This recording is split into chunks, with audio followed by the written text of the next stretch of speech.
আসসালামু আলাইকুম। ইমো ব্যবহার করা থেকে শুরু করে এই পর্যন্ত আপনাকে কতজন ব্যক্তি ছবি ভিডিও পাঠিয়েছে এবং আপনি কতজন ব্যক্তিকে ছবি ভিডিও পাঠিয়েছেন সেগুলো ছবি ভিডিও আপনার কাছে একটাও নয়, আপনি চাচ্ছেন সেগুলো আপনি পুনরায় দেখার জন্য। আপনি চাইলে খুব সহজেই আপনার ইমোর মাধ্যমে এই কাজটি করতে পারবেন। তো চলুন আপনাদেরকে দেখিয়ে দিচ্ছি এই কাজটি আপনারা কীভাবে করবেন। তার আগে ছোট্ট একটি কথা বলবো, যারা আমার ফেসবুক পেজে নতুন অবশ্যই আমাদের পেজটি ফলো করে রাখুন এমন গুরুত্বপূর্ণ নতুন নতুন ভিডিও পাওয়ার জন্য।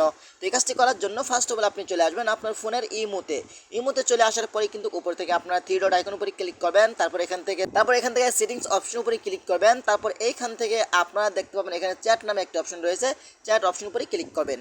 তারপর এইখান থেকে আপনার চ্যাট ব্যাকআপ এই অপশন উপরে ক্লিক করবেন। তারপর এইখান থেকে আপনারা সব কিছু আপনারা এটা অন করে দিবেন। দেখতে পাবেন ছবি ভিডিও এটা আপনারা অন করে দিবেন। তারপর এটাও আপনারা অন করে দিবেন। তো আমরা এখান থেকে এক মাসেরটা নিব, এক মাস সিলেক্ট করলাম। তারপর এইখান থেকে আপনারা ব্যাকআপ নাও এই অপশন উপরে ক্লিক করবেন। তারপর এখান থেকে যে কোনো একটি জিমেল আপনারা সিলেক্ট করবেন। তারপর এখান থেকে বাস এখন কিন্তু আপনার সব কিছু ডাউনলোড হতে থাকবে। আপনি এভাবেই চাইলে কিন্তু আপনারা খুব সহজেই ডিলিট হয়ে যাওয়া ছবি ভিডিও ইমো থেকে পুনরায় আপনারা ফেরত পাবেন। তো আশা করি আজকের ভিডিওটা এই পর্যন্তই।